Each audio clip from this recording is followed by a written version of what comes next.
무거운 짐을 나르다가 아니면 오랜만에 운동하다가 허리를 삐끗하셨나요? 요새같이 날이 따뜻해지면 허리를 삐끗하시는 분들이 참 많은데요. 허리를 삐끗해본 경험이 있다면 얼마나 고통스러운지 잘 알고 계실 겁니다. 우선 삐끗하는 순간 허리에 날카로운 통증이 찌르는 것 같은 느낌이 들죠. 이후 허리를 움직이거나 숨을 쉴 때마다 통증이 심해집니다. 조금 지나면 허리가 굳은 것 같은 느낌이 드는데요. 허리를 약간만 돌리거나 구부리거나 일어서는 것조차 어려워지죠. 심해지면 마치 칼로 찔린 것처럼 아픈 느낌이 드는데요. 허리에서 저리고 따끔하고 찌릿한 통증이 느껴집니다. 마지막에는 허리가 마비된 것 같은 느낌이 듭니다.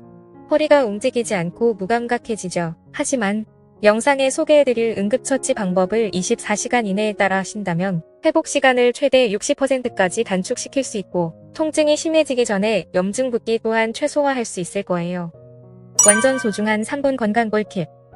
허리를 삐었을 때 가장 효과적인 치료법은 휴식, 얼음찜질, 압박, 높이 올리기의 약자인 라이스입니다. 차근차근 설명해드릴게요. 첫 번째, 휴식. 허리를 삐끗한 후에는 안정을 취할 수 있는 곳으로 이동하여 허리가 이완될 수 있도록 편하게 누운 뒤 통증이 발생하지 않는 자세에서 충분히 쉬어야 합니다. 부상을 입었음에도 잠깐의 통증이겠지, 금방 괜찮아지겠지라는 생각으로 계속 무리하면 주변 혈관들도 함께 손상되고 혈액이 통증 부위에 모이게 될 뿐만 아니라 인접한 조직들이 압박을 받아 2차 손상을 유발하죠. 두 번째, 냉찜질. 염증 부종을 최소화하기 위해 냉찜질로 응급처치를 해주는 것이 좋습니다. 신체 온도가 떨어지면 온도를 유지하기 위해 혈액순환이 활발해지는데 이때 산소량과 영양 공급이 늘어나며 손상된 조직이 회복되기 때문이죠. 냉찜질을 하면 모세혈관이 일시적으로 수축하면서 부기가 완화되는데요. 10분에서 15분 정도 냉찜질 후 휴식을 취하고 다시 냉찜질을 반복해줍니다. 온찜질과 혼동하시는 분이 간혹 계시는데요. 온찜질은 내부 출혈과 부종을 악화할 수 있어 2에서 3일 후 실시하는 것이 좋습니다.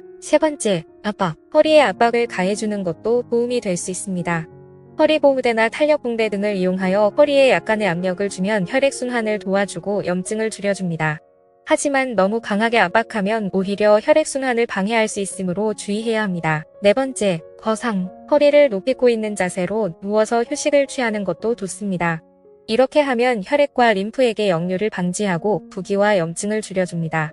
무릎 아래에 베개를 받쳐서 허리에 가해지는 압력을 최소화하는 것도 도움이 됩니다. 이외에도 약국에서 소염제를 드시면 염증을 가라앉히는 데 도움이 되는데요. 일반적으로 크로아존정, 타이레놀, 아이스타, 바이오프렌 등이 도움이 됩니다. 다만 약을 복용할 때는 반드시 전문의와 상담을 해 증상과 원인을 정확히 파악한 후 복용해야 하며 부작용이나 알레르기 반응이 있을 수 있으므로 주의해야 합니다. 급성으로 허리를 삐끗한 경우 대부분 자연 치유되는 경우가 많은데요. 보통은 일주일 안에 통증이 절반 이상 감소하죠. 초기에는 냉찜질과 충분한 휴식을 취하고 염증과 부종이 가라앉은 후에는 온찜질과 스트레칭을 하면서 회복할 수 있습니다. 하지만 통증이 심하거나 2일 이상 지속되는 경우에는 한의원이나 정형외과병원에 가서 정확한 진단과 치료를 받아야 합니다.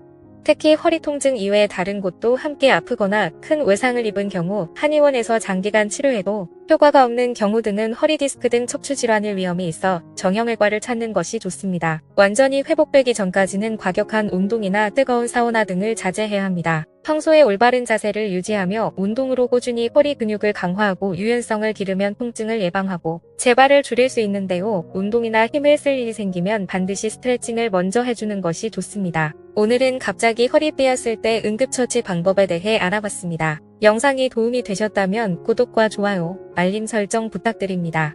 오늘도 건강한 하루 보내세요.